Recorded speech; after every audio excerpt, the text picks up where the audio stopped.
ಎಲ್ಲ ಆತ್ಮೀಯ ಬಾಂಧವರಿಗೂ ನನ್ನ ಶರಣಾರ್ಥಿ. ನಿಮಗೂ ಪಾಸ್ಟ್ ಲೈಫ್ನ ಮೆಮೊರೀಸ್ಗಳು ಕಾಡ್ತಾ ಇವೆನಾ, ಅಥವಾ ಹಿಂದಿನ ನೆನಪುಗಳು ನಿಮಗೆ ಬಹಳ ಚಡಪಡಿಕೆ ಕೊಡ್ತಾ ಇವೆ, ಅಥವಾ ಅಶಾಂತಿ ಕೊಡ್ತಾ ಇವೆ, ನಿರಾಶೆ ಹತಾಶೆಗಳು ನಿಮ್ಮ ಜೊತೆಗೆ ಯಾವಾಗಲೂ ನಡೀತಾನೆ ಇದೆನಾ? ಹಾಗಾದರೆ ನಿಮಗೆ ಏನು ತೊಂದರೆ ಇದೆ ಅನ್ನುವಂಥದ್ದನ್ನು ಅರ್ಥ ಮಾಡಿಕೊಡಿ. ಯಾವ ರೀತಿ ಶಾರೀರಿಕವಾಗಿರುವಂತಹ ಸಮಸ್ಯೆಗಳು ಬಂದಾಗ, ಅಂದ್ರೆ ಅನಾರೋಗ್ಯ ಅಂತ ಬಂದಾಗ ನಾವು ಎಲ್ಲಿಗೆ ಓಡ್ತೀವಿ ಅಂದ್ರೆ ಆಸ್ಪತ್ರೆಗೆ ಓಡ್ತೀವಿ, ಚಿಕಿತ್ಸೆಯನ್ನ ಪಡಿತೀವಿ. ಇದು ಎಲ್ಲರಿಗೂ ಗೊತ್ತಿರುವಂತಹ ವಿಷಯ. ಯಾವ ರೀತಿ ಶರೀರಕ್ಕೆ ಅನಾರೋಗ್ಯ ಬರುತ್ತೆ ನೋಡ್ರಿ, ಅದೇ ರೀತಿ ನಮ್ಮ ಮನಸ್ಸಿಗೂ ಸಮೇತ ಅನಾರೋಗ್ಯ ಬರುತ್ತೆ. ಅನಾರೋಗ್ಯ ಮೀನ್ಸ್ ಅದ್ರದ್ದು ಎನರ್ಜಿ ಏನಾಗುತ್ತೆ ಅಂದ್ರೆ ಕಡಿಮೆ ಆಗುತ್ತೆ. ಹಾಗಾದ್ರೆ ಇದಕ್ಕೆ ಏನು ಹೀಲಿಂಗ್ ಅನ್ನ ಕೊಡ್ಬೇಕು ನಾವು? ಯಾವ ಚಿಕಿತ್ಸೆಯನ್ನ ಕೊಡೋದ್ರಿಂದ ನಾನು ನನ್ನ ಪಾಸ್ಟ್ ಲೈಫ್ ಅನ್ನ ಬಿಟ್ಟು ನಾನು ಪ್ರೆಸೆಂಟ್ ಅಲ್ಲಿ ಬರೋದಕ್ಕೆ ಸಾಧ್ಯ ಇದೆ? ಈ ಪಾಸ್ಟ್ ಲೈಫ್ ಅನ್ನುವಂಥದ್ದಿದೆ ನೋಡ್ರಿ, ಯಾವಾಗ್ಲೂ ನೆನ್ಪಿಡ್ರಿ. ನೀವು ಹಿಂದೆ ತಿರುಗಿ ನೋಡಿದ್ರೆ ಸಾಕು, ಅಲ್ಲಿ ದುಃಖನೇ ಇದೆ. ನನ್ನ ವಿಡಿಯೋ ನೋಡುವಂತ ಸುಮಾರು 99% ಜನರ ಜೀವನದಲ್ಲಿ, ಯಾರ ಜೀವನದಲ್ಲೂ ಸಮೇತ ಪಾಸ್ಟ್ ಲೈಫ್ನಲ್ಲಿ ಬಹಳ ಸುಖ ಇತ್ತು, ಬಹಳ ಸಂಪತ್ತಿತ್ತು, ಬಹಳ ಸಮೃದ್ಧಿ ಇತ್ತು, ಎಲ್ಲವೂ ಇತ್ತು ನನ್ನ ಜೀವನದಲ್ಲಿ. ಇವತ್ತು ಏನೂ ಇಲ್ಲ ಅನ್ನೋರು ಯಾರು ಇಲ್ಲ. ಹಿಂದೆ ಎಲ್ಲವೂ ದುಃಖ, ಸಂಘರ್ಷ, ಹೋರಾಟ, ಹತಾಶೆ, ನಿರಾಶೆ, ಒಂಟಿತನ ಇವೆಲ್ಲವನ್ನ ಅವರು ಅನುಭವಿಸಿ ಇವತ್ತೊಂದು ಸಕ್ಸಸ್ನ ಸ್ಟೇಜಿಗೆ ಬಂದವರೇ ನನ್ನ ವಿಡಿಯೋಗಳನ್ನ ವೀಕ್ಷಣೆ ಮಾಡ್ತಿರ್ತಾರೆ. ಹಾಗಾದ್ರೆ ಎಲ್ಲಿ ನಮಗೆ ನೋವು ಸಿಗ್ತಾ ಇದೆ, ಎಲ್ಲಿ ನನ್ನ ಎನರ್ಜಿ ಡೌನ್ ಆಗ್ತಾ ಇದೆ, ಅದ್ರ ಬಗ್ಗೆ ಯೋಚನೆ ಮಾಡೋದಿದೆ ನೋಡ್ರಿ, ಅದು ಒಳ್ಳೇದಲ್ಲ. ಹಾಗಾಗಿ ಇಲ್ಲಿ ನೀವು ಅರ್ಥ ಮಾಡ್ಕೊಳ್ಬೇಕಾಗಿರುವಂಥದ್ದು ಏನು ಅಂದ್ರ, ನಿಮ್ಮ ಮೈಂಡ್ನ ಎನರ್ಜಿ ಇದೆ ನೋಡ್ರಿ, ಅದು ಬಹಳ ಡೌನ್ ಆಗಿದೆ ಅಂತ.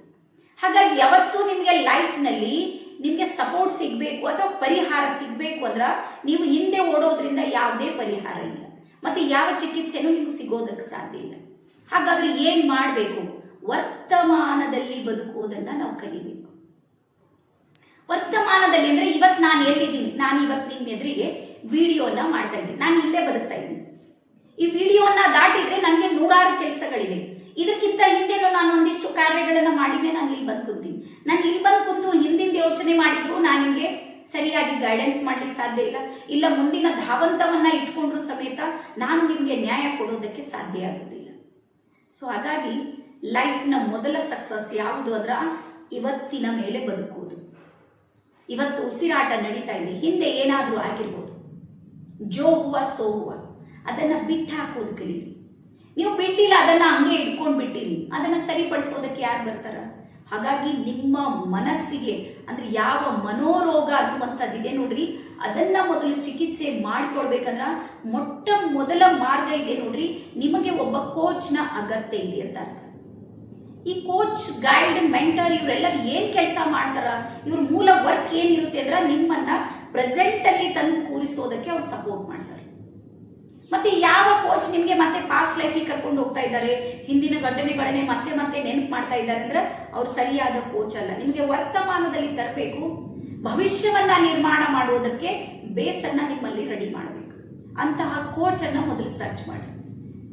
ನಾವು ಯಾಕೆ ಕೋಚ್ ಅನ್ನ ಸರ್ಚ್ ಮಾಡಬೇಕು ಅಂದ್ರ, ವಿದೌಟ್ ಗುರು ಸಕ್ಸಸ್ ಇದೆ ನೋಡ್ರಿ, ಝೀರೋ ಇದೆ. ಜಗತ್ತಿನ ಯಾವುದೇ ಸಕ್ಸಸ್ಫುಲ್ ವ್ಯಕ್ತಿಗಳನ್ನ ನೋಡ್ರಿ, ಅಲ್ಲಿ ಒಬ್ರು ಗುರು ಇದ್ದಾರೆ, ಒಬ್ಬ ಕೋಚ್ ಇದ್ದಾರೆ, ಗೈಡ್ ಇದ್ದಾರೆ, ಮೆಂಟರ್ ಇದ್ದಾರೆ. ಈಗ ಸಚಿನ್ ತೆಂಡೂಲ್ಕರ್ ಅನ್ನ ನಾವು ಉದಾಹರಣೆ ತಗೋತೀವಿ, ಅಲ್ಲಿ ಸಮೇತ ರಮಾಕಾಂತ್ ಆಚ್ರೆ ಅವರು ಅವರನ್ನ ಸಪೋರ್ಟ್ ಮಾಡಿದ್ದು ನೋಡ್ತೀವಿ.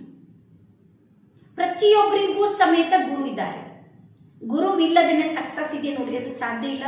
ರೀಸನ್ ಏನು ಅಂದ್ರೆ ನಮಗೆ ಒಬ್ರಿಗೆ ಏನು ಮಾಡ್ಲಿಕ್ಕೆ ಆ ಶಕ್ತಿ ಮತ್ತು ಸಾಮರ್ಥ್ಯ ಇದೆ ನೋಡ್ರಿ, ಅದು ಸಾಲೋದಿಲ್ಲ. ಈಗ ಎಕ್ಸಾಂಪಲು, ನನಗೆ 10 ಕಿಲೋಮೀಟರ್ ಹೋಗೋದಿದೆ ಅಂತ ತಿಳ್ಕೊಳ್ಳಿ. 10 ಕಿಲೋಮೀಟರ್ ನನಗೆ ಹೋಗೋದಿದೆ, ನಾನು ಒಬ್ಬಳೇ ಹೋಗ್ತೀನ? ಹೋಗೋದಿಲ್ಲ. ನನ್ಗೆ ಯಾರೋ ಒಬ್ರು ಬಂದು ಹೇಳಿದ್ರು ಏನು ಅಂದ್ರೆ 10 ಕಿಲೋಮೀಟರ್ ದಾಟಿ ಅಲ್ಲೊಂದು ಡೈಮಂಡ್ ಇದೆ ಅಂತ. ಈಗ ಹೇಳ್ರಿ, ನಾನು ಯಾರಿಗೂ ಹೇಳೋದಿಲ್ಲ, ಓಡೋದಕ್ಕೆ ಶುರು ಮಾಡ್ತೀನಿ.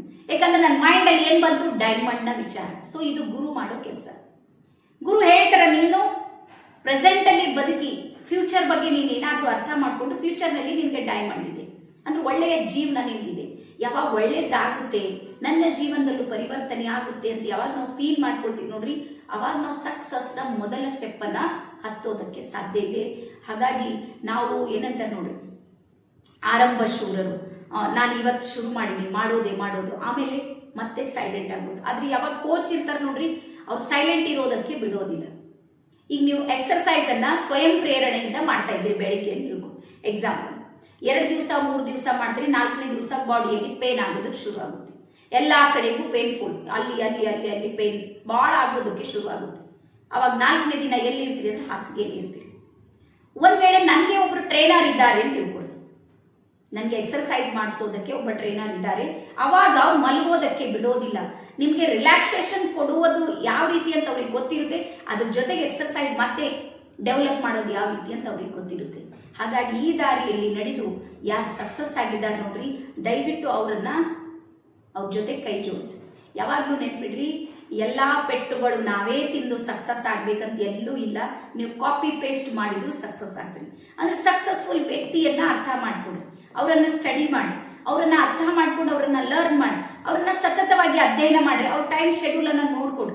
ಬೆಳಗ್ಗೆ ಎಷ್ಟು ಗಂಟೆಯಿಂದ ಎದ್ದು ಏನೆಲ್ಲವನ್ನ ಮಾಡ್ತಾರ, ರಾತ್ರಿ ತನಕ ಅವ್ರದ್ದು ಏನೇನು ಶೆಡ್ಯೂಲ್ ಇದೆ ಅಂತ ಒಂದ್ಸಲ ನೋಡ್ಕೊಡು. ಅವಾಗ ನಿಮ್ಗೆ ಸಕ್ಸಸ್ನ ರಹಸ್ಯ ಗೊತ್ತಾಗುತ್ತೆ. ಅದಾದ್ಮೇಲೆ ಸಾಧಾರಣ ವ್ಯಕ್ತಿಗಳು ಏನನ್ನ ಮಾಡಿ ಸಮಯವನ್ನ ಹಾಳು ಮಾಡ್ತಾರೆ ನೋಡ್ರಿ, ಅಂತ ಸಮಯದಲ್ಲಿ ಇವೆಲ್ಲ ಸಕ್ಸಸ್ಫುಲ್ ಜನ ಏನ್ ಮಾಡ್ತಾರೆ ಅಂದ್ರೆ ರೆಸ್ಟ್ ಮಾಡ್ತಿರ್ತಾರೆ. ಸಾಧಾರಣ ವ್ಯಕ್ತಿ ರೆಸ್ಟ್ ಮಾಡುವಂತ ಸಮಯದಲ್ಲಿ ಸಕ್ಸಸ್ಫುಲ್ ವ್ಯಕ್ತಿ ಎದ್ದು ಕೆಲಸ ಮಾಡ್ತಿರ್ತಾರೆ. ಹಾಗಾಗಿ ಅವರಿಗೂ ಇವರಿಗೂ ಬಹಳ ವ್ಯತ್ಯಾಸ ಇದೆ. ಈ ವ್ಯತ್ಯಾಸವನ್ನ ಅರ್ಥ ಮಾಡ್ಕೊಡ್ರಿ. ನಿಮ್ಮಕ್ಕಿಂತನೂ ದೊಡ್ಡ ಹೈ ಫ್ರೀಕ್ವೆನ್ಸಿ, ಹೈ ವೈಬ್ರೇಷನ್ ಜೊತೆಗೆ ನೀವು ಕನೆಕ್ಟ್ ಆಗ್ರಿ ಅಂತ ಹೇಳ್ತಾ ಇಲ್ಲಿಗೆ ನನ್ನ ವಿಚಾರಕ್ಕೆ ವಿರಾಮ ಸಲ್ಲಿಸ್ತೀನಿ. ಎಲ್ಲರಿಗೂ ಶರಣಾರ್ಥಿ. ಧನ್ಯವಾದ. Thank you.